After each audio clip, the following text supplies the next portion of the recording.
तो सबसे पहले हम जानते हैं कि न्यूमरोलॉजी का मतलब क्या है।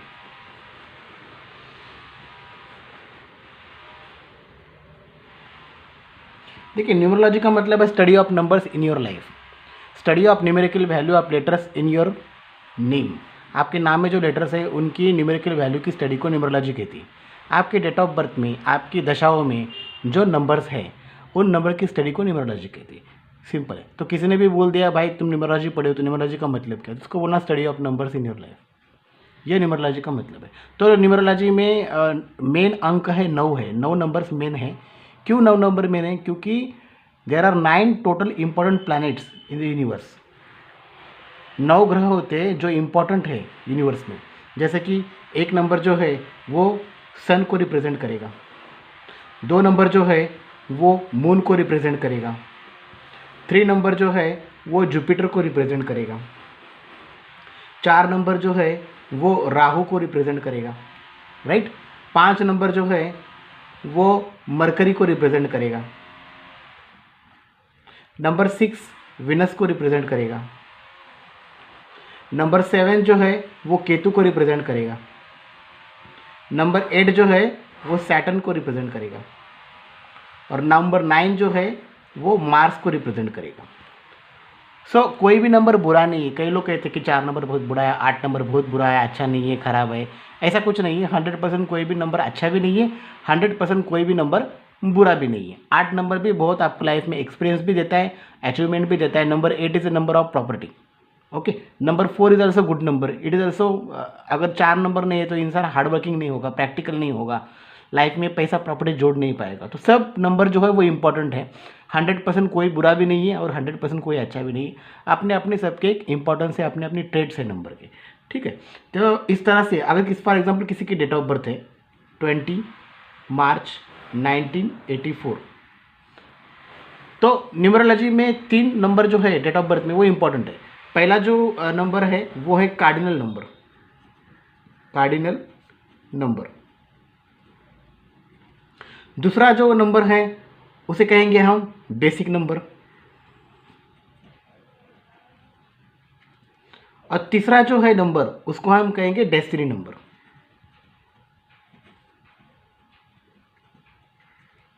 Okay, cardinal number simple as it is, जो आपका बर्थडे नंबर है वो आपका कार्डिनल नंबर है। बेसिक नंबर क्या है? जो आपका बर्थडे नंबर है, अगर डबल डिजिट है तो दोनों की टोटल होगी 2 + 0 = 2। So your basic number is 2, right. और डेस्टिनी नंबर क्या है? Day of the birth, month of the birth, year of the birth, तीनों को जोड़ना है। तो 20 का 2 हो गया, 2 + 0 = 2, 3 का 3 हो गया मार्च, एंड 1984, 8 4 12 10 22, तो 22, 2 + 2 = 4, 4 + 3 7, 7 + 2 9। That means your cardinal number is 20, your basic number is 2, and your destiny number is 9। Same thing Pythagoras में बताते हैं।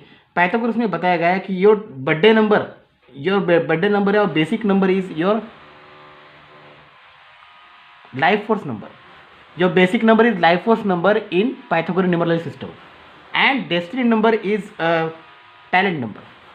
इन पाइथागोरस सिस्टम में टैलेंट नंबर कैलकुलेट करते हैं day of the birth, month of the birth, year of the birth. So in Pythagoras numerology system your talent number is 9, life force number is 2, and birthday number is 20, and destiny number आपके name number जो होता है, for example मेरा नाम है संतोष काटे,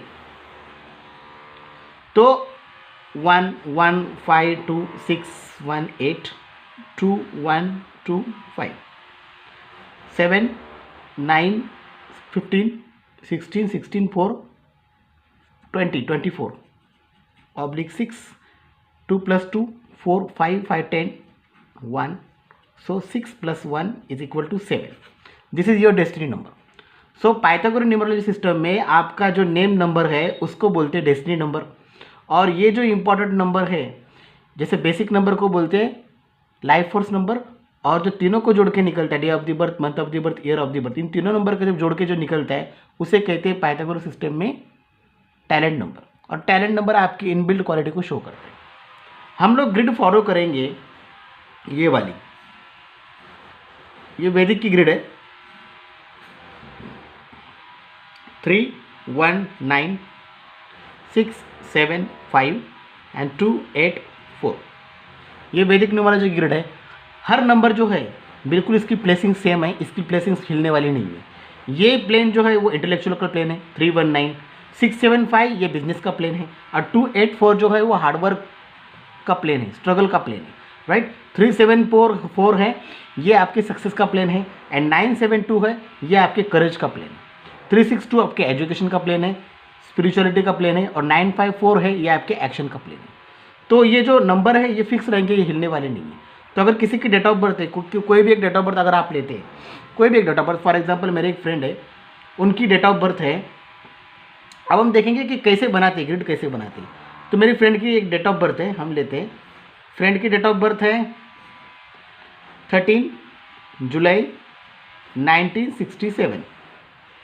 okay, तो ये आ गया 4 7, और ये आ गया 6 7 13 13 10 23, ये आ गया 5।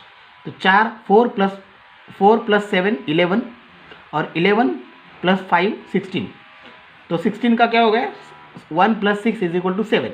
सो डेस्टिनी नंबर आ गया 7, और बेसिक नंबर आ गया इनका 4 and 7। Okay, let's make his grid. हम लोग ग्रिड बनाते हैं, ठीक है, हम लोग इसकी ग्रिड बनाते हैं। आप यहाँ पे देखो किसकी प्लेसिंग्स है। 1 की प्लेसिंग्स यहाँ पर है, मैंने यहाँ पर 1 लिखा। 3 की प्लेसिंग्स यहाँ पर है, मैंने 3 रखा। अगेन 7 की प्लेसिंग सेंटर में, मैंने सेंटर में 7 लिखा। इसको हम छोड़ देंगे ईयर नंबर को, ये जो सेंचुरी नंबर है इसको हमें छोड़ देना है वैदिक न्यूमरोलॉजी में। 6 की प्लेसिंग्स यहाँ पर है तो 6 लिखा, और 7 की प्लेसिंग्स यहाँ पर है 7 लिखा। अब आएंगे बेसिक नंबर पे। बेसिक नंबर इज 4, सो 4 की प्लेसिंग्स कहाँ पे, यहाँ पे मैंने 4 लिखा, और 7 की प्लेसिंग्स अगेन कहाँ पर है, यहाँ पर मैंने 7 लिखा। तो ये उनकी ग्रिड है। तो इससे क्या समझ में आ रहा है, इससे ये समझ में आ रहा है कि इंसान जो है काफ़ी ऑथोरिटिव नेचर का है, इंटेलिजेंट है, और ज़िंदगी में बहुत कुछ करना चाहता है, और कहीं ना कहीं ज़िंदगी में ऑथोरिटिव नेचर के साथ साथ अप डाउन लाइफ में देखने के बाद इनका जो रुझान है वो स्पिरिचुअलिटी की तरफ बढ़ा। नई नई चीज़ें पढ़ना, चीज़ों को एनालिसिस करना और आगे बढ़ना, ये इनके अंदर आ गया। लाइफ में स्ट्रगल तो ज़रूर है, लेकिन स्ट्रगल के साथ साथ इन्होंने चीज़ों को हैंडल करना सीखा। चाहे कितनी भी मुसीबत हो, ये उस मुसीबत में खड़े रहेंगे और कभी हार नहीं मानेंगे। लीडरशिप क्वालिटी बड़ी अच्छी है। लाइफ में परेशानियां होने के बावजूद अपने ज्ञान और मॉरल वैल्यू के दम पर ये लाइफ में अपने आप को मेंटेन करेंगे, स्टेबल रखेंगे खुद को। लेकिन आप देख सकते हो कहीं ना कहीं इनके अंदर आर्टिस्टिक स्किल्स है और पैसे जोड़ने वाली कला है। लाइफ में ये बहुत कुछ अचीव भी करेंगे, लेकिन आप देख सकते हो कि इनके इधर डिप्रेशन, मेंटल टेंशन, इंसोम्निया के योग है। तो इनको मेंटल टेंशन, डिप्रेशन जो है, इसके लिए इनको मेडिटेशन करना पड़ेगा, इसका ध्यान खास रखना पड़ेगा। ये इनकी ग्रिड में दिख रहा है मुझे, ठीक है। तो ये इस तरह से आप 2-4 बातें प्रेडिक्ट कर सकते हो इनके बारे में। ये डिपेंड करेगा कॉम्बिनेशन। अब देखिए इनके पास ऐसा भी कुछ है कि इनके पास लव अफेयर के भी योग है, गुड लक भी है कुछ हद तक। लक फैक्टर तो है, बट लक फैक्टर थोड़ा डाउन है, और लोग इनसे अट्रैक्ट ज़रूर होते हैं। और ये भी ज़िंदगी में शादी करना नहीं चाहते थे, ऐसा कुछ था इनकी लाइफ में, ठीक है।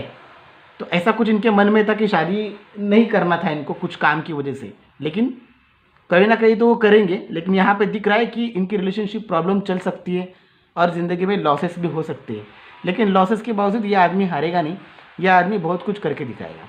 शुरू में परेशानी थी ज़िंदगी में, तकलीफ़ें थी, और फाइनेंशियल प्रॉब्लम्स भी थी, और उन्होंने इनकी एजुकेशन में भी प्रॉब्लम हुई, लेकिन उन्होंने अपने आप को मैनेज किया और आगे ज़िंदगी में बहुत कुछ करके दिखाया। लेकिन कहीं ना कहीं डिप्रेशंस के योग है, इमोशनल इंस्टेबिलिटी है, तो इन सब चीज़ों का मेंटल टेंशन होती है इनको। ये सब चीज़ें लॉसेस भी दिखा रहा है, तो इसको इन्हें मैनेज करना होगा ज़िंदगी में। That's it. तो ये हम इसको देख के इतनी सारी चीज़ें प्रेडिक्ट कर सकते हैं, ठीक है। कोई ना कोई आर्टिस्ट स्किल्स भी इनके अंदर है, और इनके लिए लकी प्रोफेशन होगा या तो स्पिरिचुअल रिलेटेड कोई बिजनेस कर सकते हैं। स्पिरिचुअलिटी से रिलेटेड इनको बिजनेस में सक्सेस है। स्पिरिचुअलिटी से रिलेटेड कोई बिजनेस करेंगे तो भी चलेगा।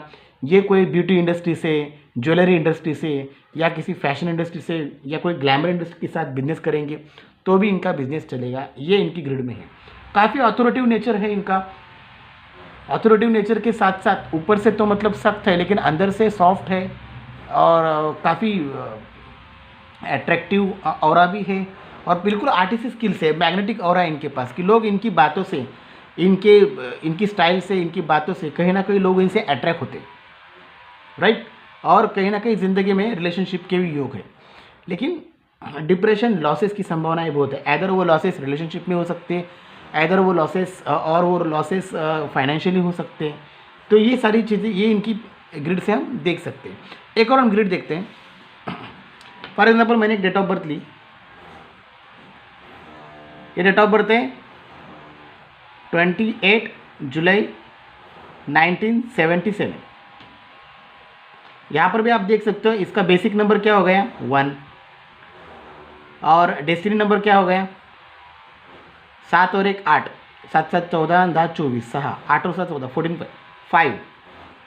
तो बेसिक नंबर 1 हो गया और डेस्टिनी नंबर 5 हो गया। 7 7 14 10 24 6 7 7 13 13 नहीं 14। हाँ, अब हम देखते हैं यहाँ पर भी सेम थिंग है। 2 की प्लेसिंग्स कहाँ पे, पहले हम देखें तो 2 की प्लेसिंग्स यहाँ पे थी, ओके। 8 की प्लेसिंग्स यहाँ पर है, 7 की प्लेसिंग्स यहाँ पर है। अगेन सेंचुरल नंबर को हमने छोड़ दिया। 7 की प्लेसिंग्स यहाँ पर है, 5 की प्लेसिंग्स यहाँ पर है, ओके, और 1 की प्लेसिंग्स यहाँ पर है। तो इससे क्या समझ में आ रहा है, इससे ये समझ में आ रहा है कि ये इंसान बात करने में इतना चतुर है कि जहाँ जाएगा वहाँ पे सेट हो जाएगा। जो भी बिरादरी में, जिस भी ग्रुप में जाएगा, अपनी बातों से उन लोगों के साथ घुल मिल जाएगा शक्कर की तरह। ऐसा ही इंसान है। बोलने में काफ़ी चालाक है, होशियार है, बात करने में चालाक है, सबसे दोस्ती रखने वाला इंसान है, ठीक है। और ट्रैवलिंग लवर है, इसको ट्रैवलिंग करना बड़ा पसंद है, और बात करने में बड़ी होशियारी, इनको चतुर है बात करने में, ठीक है। और कैलकुलेटिव नेचर वाला आदमी है, रूटीन फॉलोवर है। आप देख सकते हैं कि ये जो इंसान है ये खुद का कुछ काम करना चाहेगा, किसी के अंडर ज़्यादा टाइम काम नहीं कर पाएगा। ये करेगा तो खुद का करेगा, और इसके अंदर बिजनेस स्किल्स है, ज़रूर कोई ना कोई बिजनेस स्किल्स इनके अंदर है। तो ये बिजनेस ही करेंगे खुद का, और बिजनेस करेंगे तो मैं इनको इतना ही कहूँगा कि इसमें पार्टनरशिप नहीं करनी। बिजनेस में पार्टनरशिप करेगा तो लॉसेस के चांसेस रहेंगे, बड़े अमाउंट किसी को उधार देगा तो पैसे दोबारा मिलेंगे नहीं। तो ये इनके पास है, और ये करेंगे तो खुद का ही बिजनेस करेंगे। किसी के अंडर काम भी किया होगा पहले, तो बहुत शॉर्ट पीरियड के लिए किया होगा, उसके बाद तो ये बिजनेस ही करेंगे। लेकिन यहाँ भी हम देख सकते हैं कि डिप्रेशन के योग है इनके अंदर भी, और कहीं ना कहीं इमोशनल इंस्टेबिलिटी, मूड स्विंग्स है। तो मूड स्विंग्स को इन्हें संभालना होगा, डिप्रेशन को इन्हें संभालना होगा। अदरवाइज बिजनेस स्किल्स है, और ऐसे इंसान को ज़रूर पता है कि पैसे कैसे कमाए जाते हैं। ये इनको बिल्कुल पता है, कैलकुलेटिव नेचर है, बिल्कुल बिजनेस माइंड है, हर चीज़ में अथॉरिटी नेचर है। और कहीं ना कहीं इनका रुझान भी लाइफ में अप डाउन देखने के बाद स्पिरिचुअलिटी की तरफ बढ़ा है। इनके अंदर भी स्पिरिचुअलिटी है, डेफिनेटली इनको कोई ऑकल्ट साइंस या ऐसी कोई चीज़, स्पिरिचुअल थिंग्स, इनमें इनका इंटरेस्ट बड़ा ज़्यादा है। आर्टिस्ट स्किल्स अंदर है, मदरली इंस्टिंक्ट नेचर है। सामने वाले को अगर देखा तो किसी को परेशान देखता हुआ या रोता हुआ नहीं देख सकते। ये जाके उसको मदद करेंगे। अगर सामने वाला रो रहा है या परेशान है तो हो सकता है इनकी आंखों में भी आंसू आ जाए, क्योंकि मदरली इंस्टिंक्ट नेचर है। और सामने वाले को रोता हुआ देखेंगे नहीं, उसको हेल्प करेंगे। और अगर किसी से नाराज़ हो गए तो फिर उसको जल्दी माफ़ नहीं करेंगे। तो ऐसा इनका नेचर है। फर्स्ट थिंग तो इनका नेचर बड़ा फ्रेंडली नेचर है, स्पिरिचुअल, बिल्कुल अंदर से बिल्कुल स्पिरिचुअल है, और बिजनेस माइंड भी इनके पास है। लेकिन कहीं ना कहीं मूड स्विंग्स के शिकार है ये। तो मूड स्विंग्स, डिप्रेशन, इसको इन्हें कंट्रोल करना होगा। और ड्रिंकिंग हैबिट या कोई एडिक्शन लाइफ में देखा जा सकता है, तो इसको इन्हें कंट्रोल करना है और अपने डिप्रेशन को कंट्रोल करना है। और इसकी कुछ रेमेडीज़ है, ये सारी चीज़ें हैं यहाँ पर। तो ये देख सकते हो लक फैक्टर जो है वो बिल्कुल डाउन है, लेकिन अपने बुद्धि के दम पर इन्होंने ये जो भी करेंगे, बिजनेस, अपना काम धंधा चलाएंगे। लेकिन थोड़ा बहुत वही है, अप डाउन है ज़िंदगी में, इंस्टेबिलिटी है, एंजाइटी है लाइफ में। तो इसको इन्हें कंट्रोल करना होगा, डिप्रेशन को इन्हें कंट्रोल करना होगा। अब ये जो चीज़ें हैं, ये चीज़ें कॉम्बिनेशन आप पढ़ोगे तो होगा, और कॉम्बिनेशन तो क्लास में ही पढ़ेंगे, सीधी बात है। तो वही चीज़ है कि ये तो एक डेमो क्लास थी, तो demo class is a demo class, और नॉर्मल जो आप क्लास करते हो वो नॉर्मल क्लास, क्योंकि नॉर्मल जो आप क्लास करते हो, क्लास ज्वाइनिंग करते हो, तो वो एक दिन में तो क्लास ख़त्म होती नहीं, तो आप कई सारी चीज़ें उसमें पढ़ते हो। तो दोस्तों डेमो क्लास में और नॉर्मल क्लास में ज़मीन आसमान का फ़र्क है। नॉर्मल क्लास में आप कॉम्बिनेशन पढ़ते हैं, और एक दिन में क्लास नॉर्मल ख़त्म नहीं होती है। आप इतने टाइम से पढ़ते हो उस चीज़ों को कॉम्बिनेशन के साथ। सिर्फ डेमो क्लास पढ़ने से आपको न्यूमरोलॉजी कभी समझ में आने वाली है ही नहीं। ये तो एक डेमो था, एक बताने का एक ज़रिया था, ठीक है। तो इस तरह से है। तो अगर आपको ये वीडियो पसंद आएगा तो वीडियो को लाइक कीजिए, शेयर कीजिए, और मेरे चैनल को सब्सक्राइब कीजिए और बेल आइकन की बटन को प्रेस कीजिए ताकि मैं जब भी कोई नया वीडियो डालूँ आप सभी को पहले नोटिफिकेशन मिले। ठीक है दोस्तों, तो फिर मिलते हैं एक नए डेमो क्लास के साथ। तब तक के लिए Hare Krishna, bye bye, good night.